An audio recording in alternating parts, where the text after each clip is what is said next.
If you want to reduce photo file size on a Samsung S25, you have to start by opening Google Play Store, and you can actually get a lot of different apps, but I can recommend you this one. It's free and quite easy to use.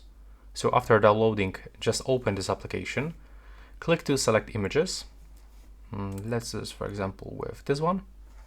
And as you can see right here, you can pick compression amount. So we get low, medium, high, and right here you can even check the size.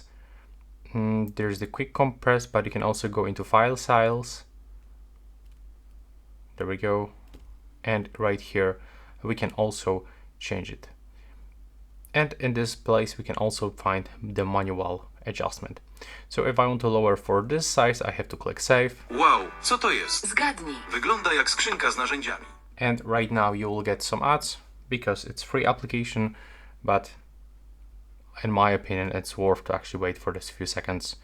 And then you can skip this video, click, and as you can see right now the file was saved. And here you can find destination.